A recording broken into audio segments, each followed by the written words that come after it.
बिस्मिल्लाहिर्रहमानिर्रहीम। अस्सलाम वालेकुम। आज 25 जून बरोज़ हफ्ता हम बात करेंगे पाकिस्तान मुस्लिम लीग काफ की जो लड़ाई है वो अब शिद्दत अख्तियार कर गई है।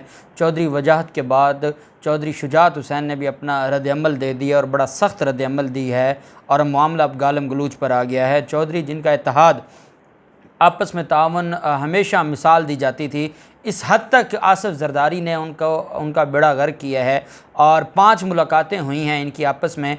उन 5 मुलाकातों में जो चौधरी सालिक और चौधरी मोना सिलाई की आपस में जो लड़ाई थी और जिस तरीके से तलख कलामियाँ होती रहीं, उसकी तफसील भी सामने आ गई है। बड़ी अहम डिटेल्स हैं, मैं आपके साथ शेयर करूँगा। 30 जून तक का टाइम दिया गया है शुजात हुसैन को कि वो शहबाज शरीफ की हुकूमत ख़त्म करवा के या शहबाज शरीफ को छोड़ के वापस आ जाएं। काफ लीग कायम रहेगी, नहीं तो फिर काफ लीग ख़त्म हो जाएगी।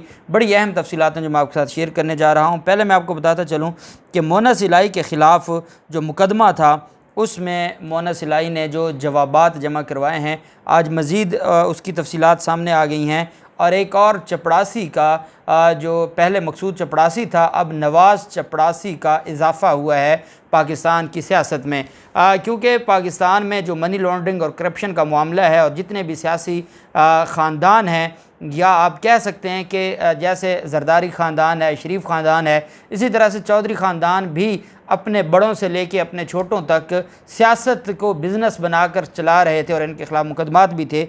यही वजह है कि अब एक नए चपड़ासी का इजाफ़ा हुआ है। FIA मनी लॉन्ड्रिंग मुकदमे में मोना सिलाई ने जवाब में मौक़िफ़ अख्तियार किया है कि वो मोहम्मद नवाज़ भट्टी को नहीं जानते और नवाज़ भट्टी के अकाउंट से मुतल्लिक भी उन्हें मालूम नहीं है। मोना सिलाई ने नवाज़ भट्टी के शेयर्स से मुतल्लिक भी नफ़ी में जवाब दिया। मोना सिलाई की जानिब से ये कहा गया है कि RY रहीम यार ख़ान जो ग्रुप है उसमें बनाने में उनका कोई किरदार नहीं है, अलबत्ता उमर शहरयार से कारोबारी ताल्लुक़ है और भाई राकेश इलाही ने शेयर्स तोहफे में दिए, जिससे एक्स कैपिटल लिमिटेड के ज़रिए जो 16% शेयर्स हैं वो हासिल किए और 18% शेयर्स इन्वेस्टमेंट के ME कैपिटल लिमिटेड के ज़रिए हासिल किए। FBR में जमा करवाई की तफसीलात में सब कुछ डिक्लेयर है। FIA ने मोना सिलाई से 33 सवालात के जवाब मांगे थे। FIA में मोना सिलाई समेत दीगर के ख़िलाफ़ 24 अरब रुपए की मनी लॉन्ड्रिंग की तहकीकात जारी हैं। आज मोना सिलाई ने इनके जो जवाबात हैं वो भी सामने आए हैं और मोनस इलाही जो ये मामला है इसमें अपना वो जवाब भी दे चुके हैं। एक और चीज़ क्लियर करना बड़ा ज़रूरी है कि पहले भी व्लॉग में हमने बात की थी मलिक अहमद ख़ान के हवाले से, जिनका कसूर से तल्लक है और उनकी जो कास्ट है वो बंदयाल नहीं है, लेकिन रिश्तेदारी है बड़ों से और उस रिश्तेदारी की वजह से जो मामलात थे वो वज़ीर आला की हद तक भी जा रहे थे उनको बनाने के हवाले से। तो मैंने चाहा कि मैं उसकी करेक्शन कर दूँ कि रिश्तेदारी ज़रूर है लेकिन कौम वो नहीं है, ज़ात वो नहीं है। अब हम आ जाते हैं जहाँ से मामला शुरू हुआ। आप जानते हैं कि पाकिस्तान मुस्लिम लीग काफ में अब तक ये बात सामने आ रही थी कि ये मुनाफ़क़त कर रहे हैं और इनकी मुनाफ़क़त है और एक शहबाज शरीफ घर को खुश कर रहा है, एक इमरान ख़ान को खुश कर रहा है। अब तक यही चीज़ें थीं, लेकिन कल रात से जो डेवलपमेंट हुई हैं चीज़ें आहिस्ता आहिस्ता, क्योंकि इमरान ख़ान की तरफ से बड़ा वाज़ेह पैगाम दिया गया था कि आप लोग अपने आप को क्लियर करें और या आप इधर जाएं या आप उधर जाएं, ताकि मैं अपने हिसाब से जो अगला मेरा इलेक्शन है उसकी मैं प्लानिंग करूंगा और मैंने किसके साथ इत्तेहाद करना है नहीं करना, किसको साथ रखना है नहीं रखना, इसको मैं क्लियर करूंगा। जब ये सारा मामला हुआ तो इनकी मीटिंग्स होती रहीं आपस में और कहानी बाहर नहीं आती थी और बड़े तरीके से जो कह देते थे कि हमारे मामलात आपस में ठीक हैं। लेकिन जब चौधरी वजाहत ने, पहले हुसैन इलाही ने जो कि चौधरी वजाहत का बेटा है, उसने बैरून मुल्क बैठ कर इस्तीफ़ा दिया था और कहा था कि मेरा काफ लीग से अब कोई तलक नहीं है, और साथ उन्होंने कहा था कि वो वापस आके मोना सिलाई के साथ मिलकर पाकिस्तान तहरीक इंसाफ ज्वाइन करने का प्लान कर रहे हैं। तो उस वक्त भी चीज़ें इतनी क्लियर नहीं थी। परवेज़ इलाही ने कह दिया था कि मामलात बेहतर हैं, लेकिन चौधरी शुजात और चौधरी वजाहत दो ये जो हैं आपस में इनके जो मामलात हैं, परवेज़ इलाही फिर भी चाहते थे कि ठीक है हमें अपने अपने मामलात को चलाते रहना चाहिए लेकिन एक जमात में रहकर, जबकि जो चौधरी वजाहत और मोनस इलाही हैं वो इस बात पर अड़ गए थे कि नहीं, हमें या उधर जाना चाहिए या उधर जाना चाहिए, इस तरीके से जो हमारी सियासत है वो दफन हो जाएगी।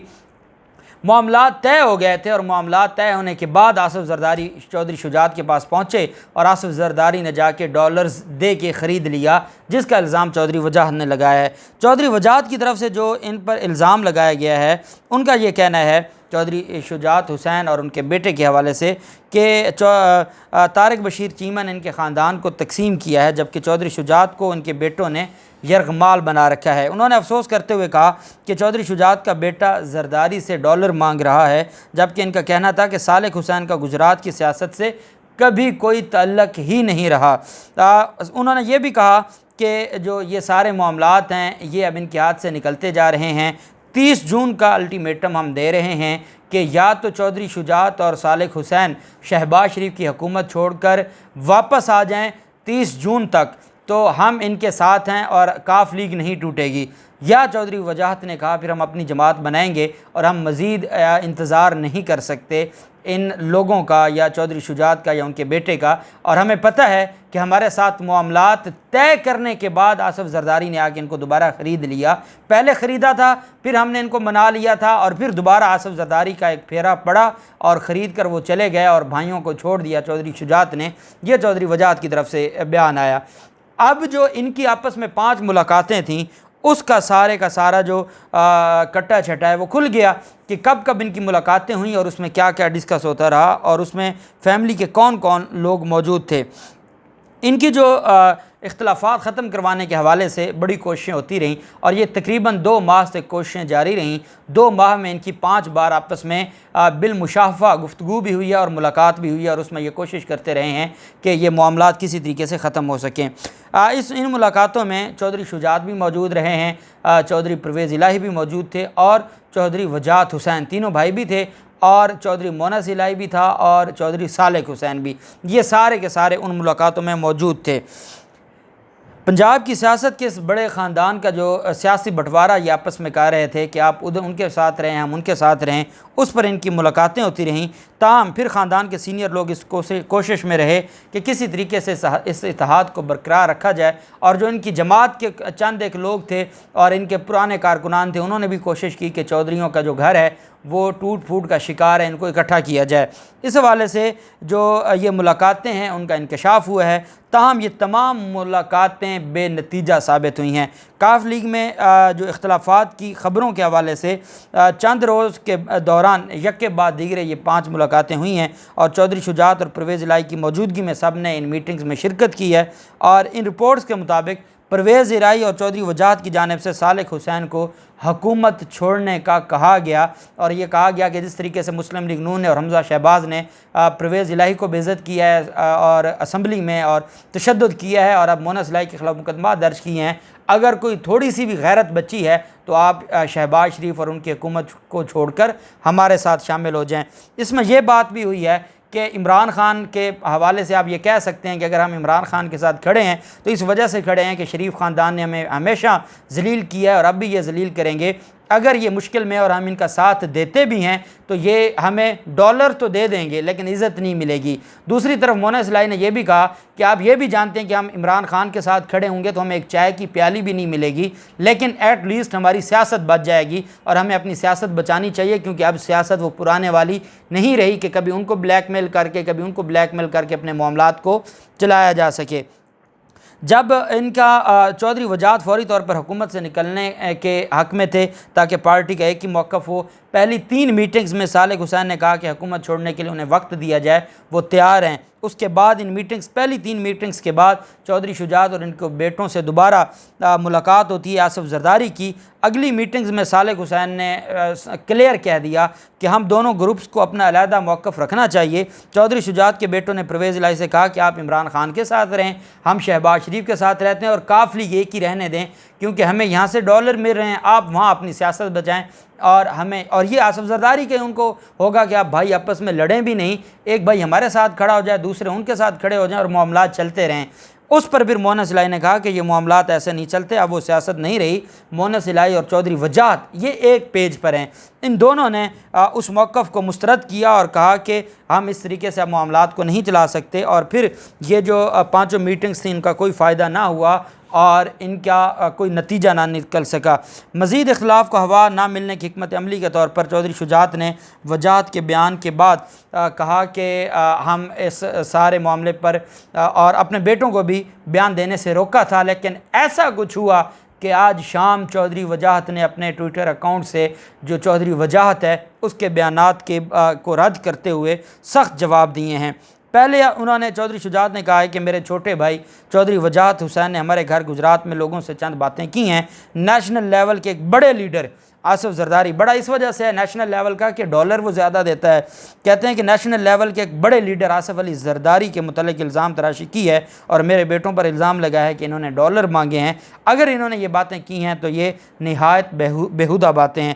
कहते हैं कि मैंने अपने बेटों की ऐसी तरबियत नहीं की, मेरे कहने पर बच्चे फ़िलहाल खामोश हैं। मैंने इनको तलकीन की हुई है कि हमेशा सच बोलना है और वादे का पास रखना है। ये चौधरी बिरादरान अब तक वादे का पास ही रखते आए हैं। जब 3.5, 4, पौने 4 साल इमरान खान को ब्लैकमेल करते करते आज चौधरी शुजात कहता है कि अपने वादे का पास रखना है। मेरे कहने पर ही अपोजिशन के मुतफिका उम्मीदवार शहबाज शरीफ को वोट डाला था और हमने किसी से कोई वजारत नहीं मांगी। उसके आगे जो शुजात हुसैन है वो कहते हैं इसका जवाब देते हुए वजाहत का कि आसिफ जरदारी ने ख़ुद आकर हमें मुबारकबाद दी थी। चौधरी वजाहत ने यह भी कहा कि 30 जून तक अगर मुस्लिम लीग नून से हमने इत्तेहाद ख़त्म ना किया तो वो नई जमात बना लेंगे। पाकिस्तान में पहले भी सैकड़ों जमातें बनी हैं, एक और बन जाएगी तो क्या फ़र्क पड़ेगा, ये चौधरी शुजात कह रहा है। चौधरी वजाहत ने यह भी कहा है, ये अब मैं आपको जवाब उनके पढ़ के सुना रहा हूँ। चौधरी वजाहत ने यह भी कहा है कि सेक्रेटरी जनरल और वफाकी वज़ीर तारिक बशीर चीमा ने हमारे ख़ानदान को तकसीम किया है। तारिक बशीर चीमा के मतलब जो बयान दिया गया है वो गैर अखलाकी और झूठ पर मबनी है। चौधरी वजाहत ने इल्ज़ाम लगाया है कि मेरे बेटे मांगे तांगे के वज़ीर बने हुए हैं और इनका कोई हल्का नहीं है। मैं इन बातों का जवाब किसी वक्त गुजरात जाकर गुजरात वालों के सामने दूंगा और बताऊंगा कि किसका कौन सा हल्का है। ये चौधरी शुजात की तरफ से जवाब दिया गया है। अब इन जवाबात के बाद एक बात क्लियर हो गई है कि इनकी जो मुनाफिकत की सियासत थी वो बहरहाल ख़त्म हुई है और अब खुलकर या उधर जाएंगे मामलात किसी किनारे लगेंगे। जो भी तफसीलात होंगी आपके साथ शेयर करते रहेंगे। अल्लाह पाक पाकिस्तान कामयाब नासिर हो। बहुत शुक्रिया। अल्लाह हाफिज़। पाकिस्तान जिंदाबाद।